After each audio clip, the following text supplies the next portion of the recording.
थोड़ा गौर करेंगे, सब लोग कहते हैं भक्त सुखी। कौन सुखी है? भक्त क्या करते हैं? भक्त अपने मन को कहां लगाते हैं? प्रभु के नाम में। कहां लगाते हैं? प्रभु के नाम में। और प्रभु का नाम ही आनंद का खजाना है। प्रभु का स्वरूप और प्रभु का नाम वो आनंद का भंडार है। क्या है आनंद का भंडार? भक्त भी दुनिया के काम करते हैं, लेकिन मन कहां लगाते हैं? प्रभु में लगाते हैं। कहां लगाते हैं? उनका ध्यान कहां रहता है? प्रभु में रहता है। और अभी आप लोगों ने समझा था, जहां जिसका ध्यान होगा वैसा ही सुख और दुख प्राप्त करेंगे। परमात्मा आनंद का भंडार है। किसका भंडार है? आनंद का भंडार। रामचरितमानस में लिखा गया कि व्यापक एक ब्रह्म अविनाशी, सत चेतन घन आनंद राशि। प्रभु क्या है? आनंद के भंडार हैं। तो जिसका ध्यान कहां चला जाएगा? प्रभु में चला जाएगा, वही आनंदमग्न हो पाए। इसलिए सभी लोग ये कहते हैं, शास्त्र पुराण वेद कहते हैं, सभी संत महापुरुष कहते हैं कि सब तरफ से अपने मन को हटाकर कहां लगाओ? प्रभु में लगाओ। कहां लगाओ? प्रभु में लगाओ। भगवान शंकर पार्वती कहते हैं कि पार्वती ये उमा कहूं मैं अनुभव अपना, और सत हरि भजन जगत सब सपना। हे उमा, ये मैं अपना अनुभव कहता हूं, सत्य प्रभु हैं और प्रभु का भजन। क्या सत्य है? परमात्मा और परमात्मा का भजन। जब वो सत्य है तो जिसका मन परमात्मा में लग जाएगा, किसमें लग जाएगा? परमात्मा में लग जाएगा, वही मगन हो पाएगा, वही शांति पाएगा, वही सुख पाएगा। काकभूषण जी गरुड़ जी को समझाते हुए कहते हैं, बोलिए प्रेम से गुरुदेव महाराज की जय। राकापति षोडश वही तारागण समुदाय, सकल गिरिनि दौलाये बिन रविराति न जाओ। राकापति, राकापति कहते हैं, राका माने रात्रि और पति माने मालिक। रात्रि का जो मालिक है चंद्रमा, कौन है? चंद्रमा। षोडश चंद्रमा 16 कलाओं से उड़ जाए, तारागण समुदाय और सभी तारे तेज रोशनी में जगमगाते रहे। सकल गिरिन दौलाइए, संसार में जितने पहाड़ हैं सब पर दौ ने अग्नि लगा दो, पहाड़ धो धो करके जलने लगे। लेकिन बिन रविरात न जाए, जब तक सूरज नहीं निकलेगा तब तक रात खत्म होगी, हो जाएगी। इतनी रोशनी हो जाए, चंद्रमा 16 कला से हो जाए, तारे जगमगा रहे हैं, सारे पहाड़ों पर आग लगा दी, रोशनी फैल रही है, लेकिन जब तक सूरज नहीं निकलेगा तब तक रात खत्म होने वाली नहीं। ऐसे ही जीवों के दुख तब तक नहीं मिटेंगे कि तैसे ही हरि बिनु भजन खगेसा, ओ मिटे न जीवन केर कलेसा। ऐसे बिना प्रभु के भजन के जीवों का क्लेश, जीवों का दुख, जीवों की चिंता कभी भी मिट सकती नहीं। किसके बिना नहीं मिटेगी? बिना प्रभु के भजन। लेकिन ध्यान देना, प्रभु का भजन थोड़ा समझने का प्रयास करेंगे। जब आप सब काम धंधे छोड़कर भगवान के भजन के लिए बैठते हैं, किसके लिए बैठते हैं? भगवान के भजन के लिए। मान लो 24 घंटे आपके पास, आधे घंटे सोचा लो मैं भगवान की पूजा करूं। क्या कर लो? पूजा करो। पूजा का मतलब क्या है? भगवान में मन लगाना है, भगवान से मन हटाना। क्या मतलब है? पूजा का मतलब भगवान में मन लगाना ही पूजा है। अब आधे घंटे आपने टाइम निकाला या 1 घंटे टाइम निकाला, लाओ मैं भगवान का भजन कर। भजन मन याद, भजन का मतलब याद। अब जब भगवान की याद करने के लिए बैठते हैं तो अपना प्रैक्टिकल कर लेना। आधे घंटे भगवान की पूजा के लिए बैठे हैं, क्या आधे घंटे में 30 मिनट होते हैं? उन 30 मिनट में आपका ध्यान भगवान में लगा या कहीं और गया? कहाँ गया? अपना प्रैक्टिकल कर देख लेना, कहाँ आ जाता है ध्यान? है जब पूजा करने बैठते हैं तो कभी बाजार में जाएगा, कभी घर परिवार में जाएगा, कभी जिससे लड़ाई हो गई उसमें तो और जल्दी जाता है कि नहीं जाता? और ध्यान किसका करने बैठे हैं? भगवान का। और ध्यान कहाँ आ रहा है?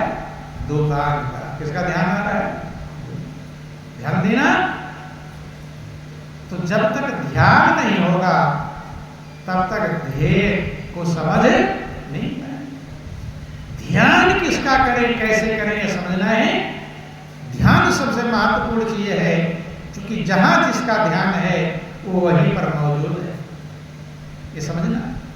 आप अगर यहाँ पर बैठे हैं और आपका ध्यान घर पर है, कहाँ पर है? घर पर।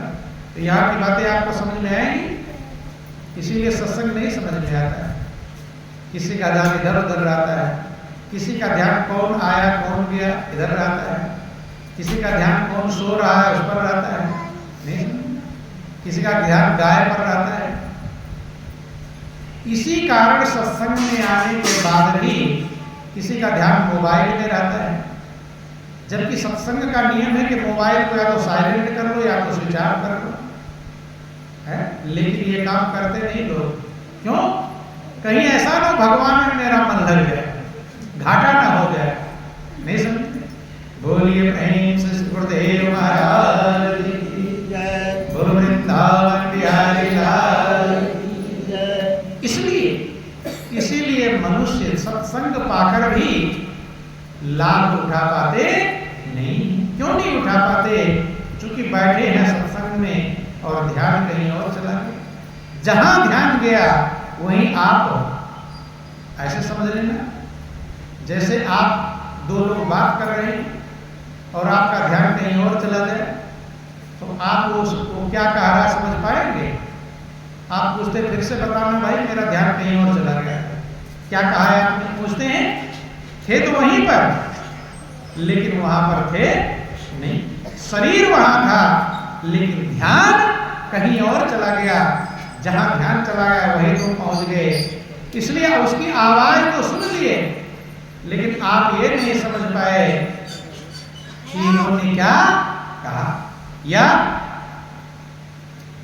कभी आप बैठे रहते, आंख खुली देखते रहते हैं और कुछ और सोच रहे हैं, ध्यान कहीं और है, और सामने से कोई गया तो आपको लगा तो कोई गया, लेकिन आप समझ नहीं पाते कौन गया। आंख खुली हुई है, देख भी रहे हैं। आंख भी तभी देख पाएगी जब आपका ध्यान वहां रहेगा, अन्यथा आंख खुली हुई देख नहीं।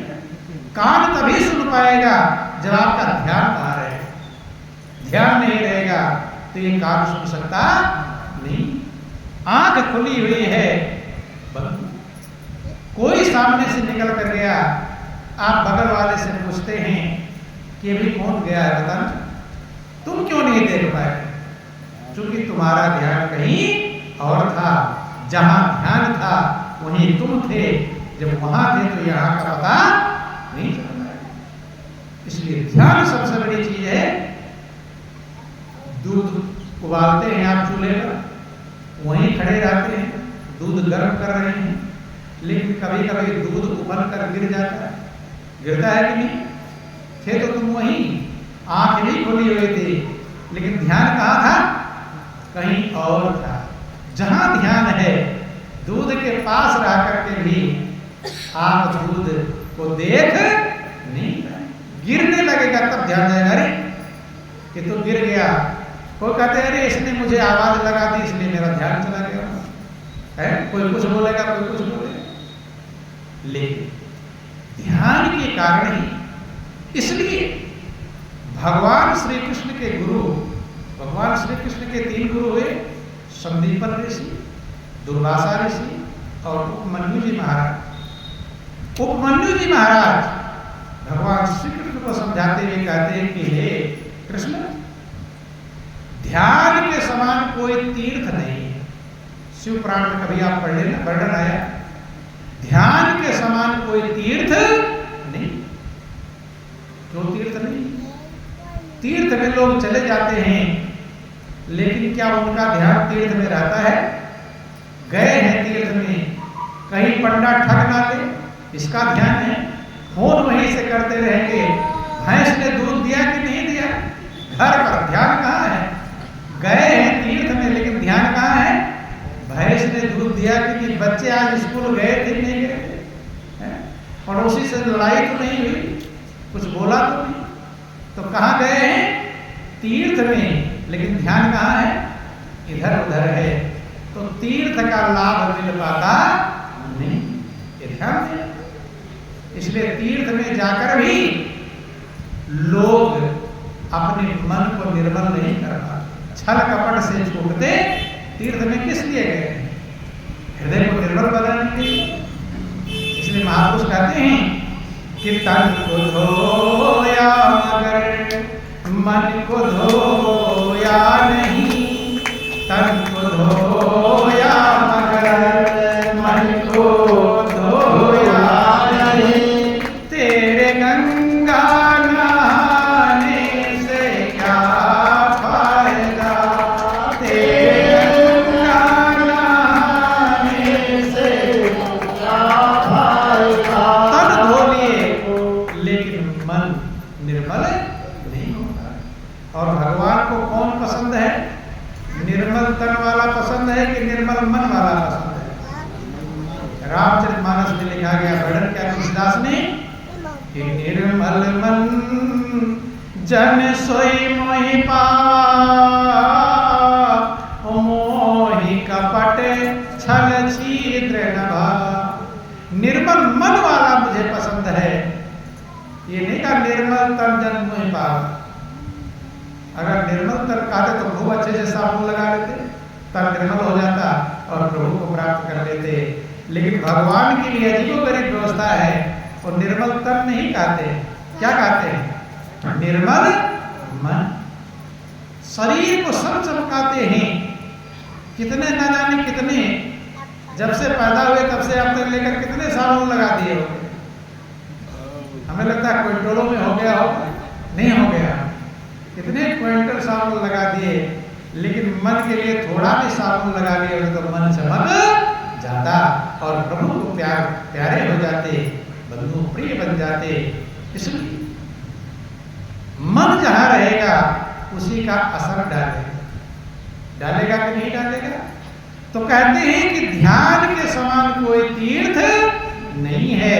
तीर्थ में जाने के बाद भी, तीर्थ में जाते हैं लेकिन मन को निर्मल कर पाते नहीं। वही जिक्र आया, एक छोटा सा प्रसंग आपको समझाते हैं। बोलिए प्रेम से गुरुदेव महाराज की जय। संत रैदास का जिक्र आया कि संत रैदास और संत कबीर ऐसे भक्त हुए जिन्होंने अपनी जिंदगी के सब जिम्मेदारियों को निभाते हुए उस परम सत्ता को प्राप्त किया, परम फल को प्राप्त किया। कबीरदास का जिक्र आता है। कबीरदास जुलाहे का काम करते थे। किसका काम करते थे? जुलाहे काम करते थे और प्रभु का भजन भी करते थे। प्रभु में अपने मन को लगाते थे। मन को लगाना ही भजन है। तो जो भक्त लोग थे वे अपने गुरु महाराज जी की बहुत महिमा करते थे।